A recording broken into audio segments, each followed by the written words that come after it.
Hey everybody, welcome back. I'm Cameron Filgreen, host of the Legacy Investor Podcast. Guys, I just got back from 6 weeks in Thessaloniki, Greece with my family. We were there for something with our church called Engage the Nations. We get a bunch of people and go overseas and hit the streets, share the gospel, share the good news of Jesus, pray for people.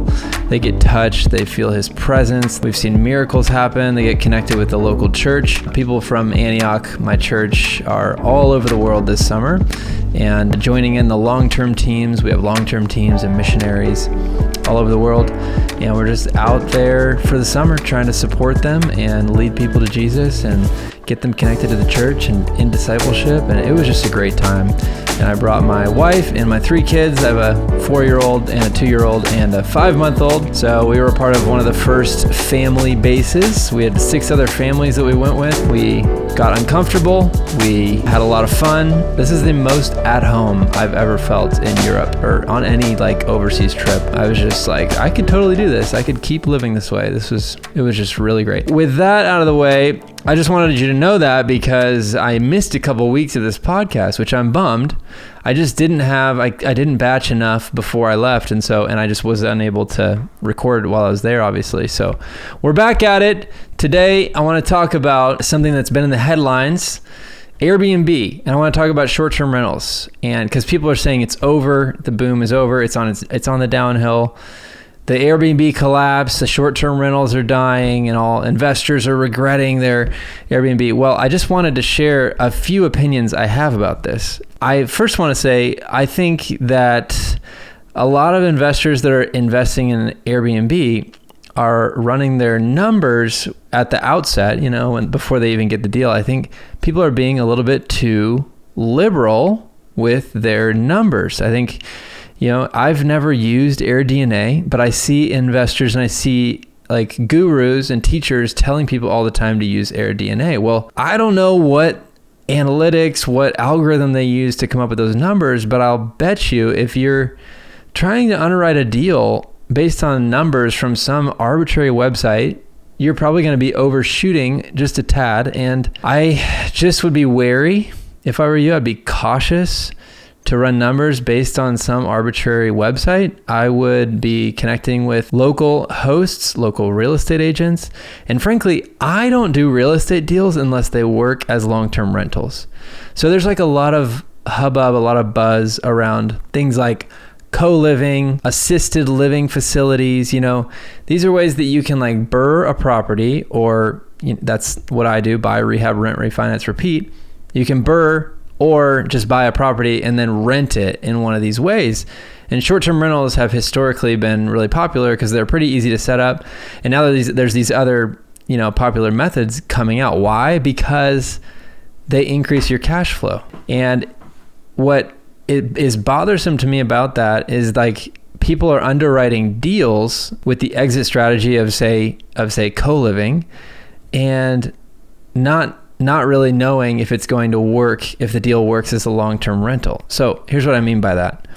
If I BRRRR a property and the ARV is $200,000, I know if it's a 2-1, I know I'll be able to rent it for $1,400. If it's a 3-1, $1,700. If it's a 4-bedroom, 2-bath, I can easily rent it for $2,000. If it works as a long-term rental, if it'll cash flow at least $300, $400 a month as a long-term rental, then I know it's a good deal. And if I get the deal at a steep enough discount that I'm 70% into the ARV, if that makes sense. So if the house is worth $200,000, I need to be no more than $150,000 into the property, preferably less. Preferably I'm into the property $140,000. So if it needs $80,000 of work, I need to get that property for $70,000.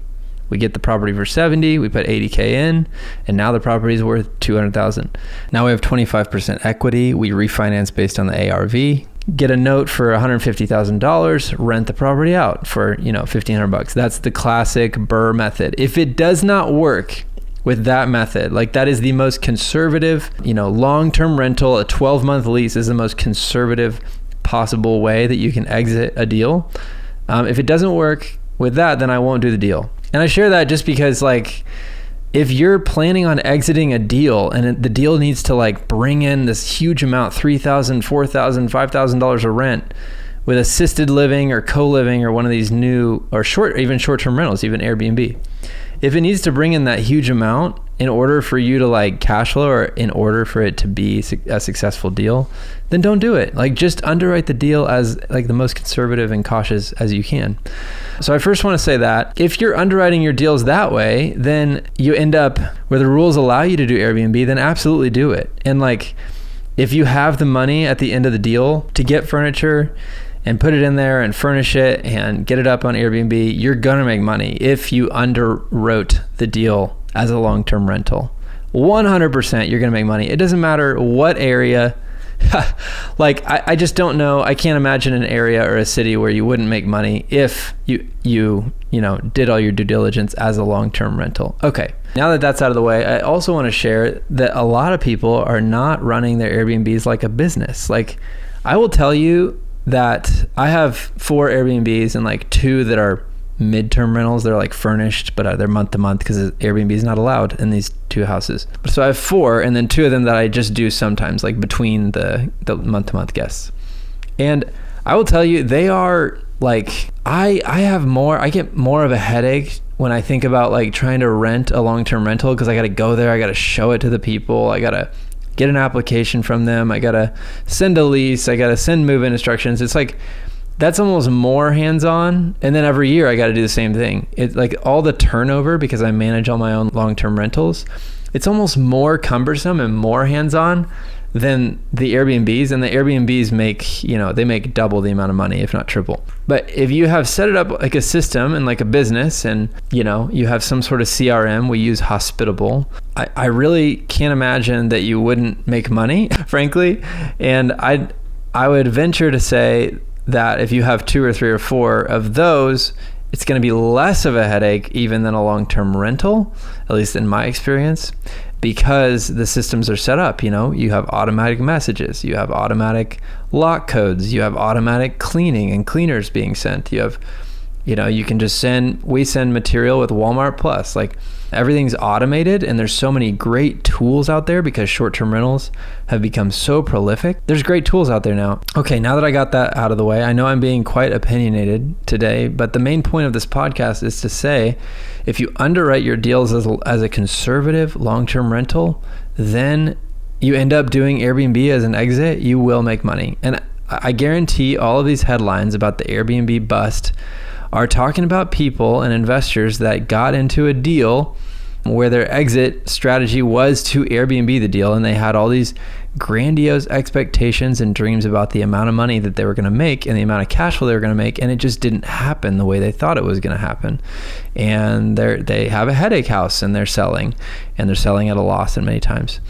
But I did want to share one story. I have not really shared this publicly, and so here we go. I'm going to share the story of our Magnolia house on this podcast real quick, and I might make a Instagram reel at some point about this, but I just don't like feeling like I'm like bragging, you know what I mean? But I want to share this story. So we bought this house, we did a Airbnb. We bought it, we rehabbed it, we rented it as an Airbnb, and then refinanced and had basically 0 of our own cash in the deal at the end of the deal, and Airbnb'd it. This house was a 5-minute walk from the Magnolia silos in Waco, Texas, one of the most visited spots in the entire city. We bought it for like $170. It was an absolute like junk of a house, but we almost gutted it. We added a bathroom. We added like 2 small bedrooms upstairs. Had to basically provide some egress in these bedrooms, and then we made them bedrooms. So it was a 5-bed, 2-bath. We fenced the backyard, did a little parking lot. I put a hot tub in and surrounded it with a deck. So we have this like awesome 5-bedroom, 2-bed house that sleeps 12 people. And the house was not perfect. I will say, like, we did have headaches. We had mice once. We had temperature issues, like too hot upstairs. The hot tub's not clean, things like this. But we operated that thing for 2 years. It was a perfect burr. So I remember it appraised for $336 at the end of the deal. And I think I ended up pulling out $10,000 and putting that back in my pocket at the end of the deal. So I ended up not just 0 money in the deal. I actually got paid to own the house, if that makes sense. And then we operated it for 2 years and then sold my wife and I remember we went on vacation in Mexico and we were praying, we were journaling, and we just felt like the Lord was leading us to sell this house. And I remember we were like sitting there praying, and then as we're like talking about it and like praying through it, I got a message from a guest saying like, there's a mouse in the house or something like that. It might not have been like that exact complaint, but it was something negative. I remember that. And I just remember going, yes, this is totally like God is telling us to sell this house. And so we did. We put it on the market. I actually put it on the market with a flat fee listing service called Listing Spark. So it's like $1,000 flat fee. And we sold for $515,000. We sold for $500,000. Pocketed. I think we ended up pocketing just over $300,000. And all this is to say that, most people get into Airbnb for the cash flow, but don't forget you are operating a business that you can someday sell. We operated that business. Yes, it made money. We made, I don't know, $1,000 or $2,000 a month, but we sold the property with like future bookings. We sold it with all the furniture. We sold it, with the hot tub, with all these 5-star reviews. We couldn't transfer our actual like profile to the new owner. Airbnb does not let you do that, and they make it actually really difficult, but we were able to figure it out. I had a great relationship with the buyer. I think they're doing well. I don't know how the actual like Airbnb is doing, but they bought it based on the net operating income of this business. That's awesome. And, personally, I'm really glad that we sold it, but also for these sweet buyers, they are underwriting this deal, this business based on past performance, not knowing if they're going to be able to continue the same performance. In other words, they underwrote the deal based on past numbers and based on the house as an Airbnb. Now, could they buy that house for $500,000 and rent a 5.2 in that area for enough money to cash flow as a long-term rental? I really don't think so. And so that's just not a deal I would personally buy. If you want to buy that deal, awesome. I know there's thousands of people out there that would have bought the deal that I sold, and that's awesome. It's just like, all I'm trying to say is like, just be conservative. If you're going to get into Airbnb, you got to be conservative with the deal and the structure of the deal and how much you expect it to cash flow. Just as a rule of thumb, just only buy deals that cash flow as long-term rentals. It's simple as that. If it cash flows as a long-term rental, that's the least amount of cash flow you're going to get. If you end up able to exit some other way, whether it's through furnishing it and renting it, co-living, assisted living, whatever, that's awesome. Make more cash flow, make more money all day long. Yes. But if that, strategy fails because of whatever regulation or there's tons of reasons why assisted living, might not work in any given property, just make sure the deal is going to cash flow as a long-term rental. Simple as that. Another thing I'll say about short-term rentals is I think hospitality is such a kingdom value. Short-term rentals are a kingdom opportunity. Like, it's not just about making money. It's about creating a peaceful, joyful space for people, whether they're in town for a wedding, a funeral, a vacation, job interview, whatever. You're providing a space for them to feel at home, to feel seen, to feel even closer to God. You're not just running a business, you're stewarding a space. And so, that's part of leaving a legacy, I'd say. That's like the whole point of this podcast is, how are you leaving a legacy? Are you just in this to make a buck, or are you using your gifts, your money, your real estate to serve people? And, I'd like to think that we're doing that. We're not doing it perfectly, but I think people are enjoying our spaces, and we have these couple pickleball courts now. And yeah, I want our spaces to be better all the time. I think you do too. And so let's just focus on making sure our spaces are glorifying to God and serving people well.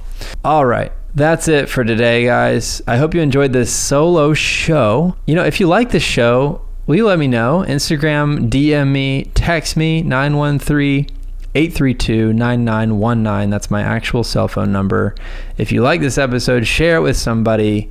If you want to go deeper, check out my free ebook on my Instagram, link in bio. It's like for beginner real estate investors. It's awesome. And I will see you guys next time. Bye-bye. Guys, thank you so much for tuning into this episode of The Legacy Investor. Hey, if you want to help us grow and support us, please leave a review on Apple Podcasts and Spotify. That really helps a lot. Please subscribe to my YouTube channel, Cameron Philgreen. It's still new and growing, but I am going to start posting on there more regularly. Follow me on Instagram at Cameron_Philgreen. And if you know someone who should be on this podcast, go fill out the form on my website. It's CameronPhilgreen.com/podcast. Fill out the form there. I would love to have more guests on this podcast. It's been a blast. And music is by Eric Lopez Villaverde. Reach out to him for all your music needs. On Instagram, he's Eric Lopez Villaverde. Hope you guys have a wonderful day, and thank you so much for tuning in. I'll see you next time.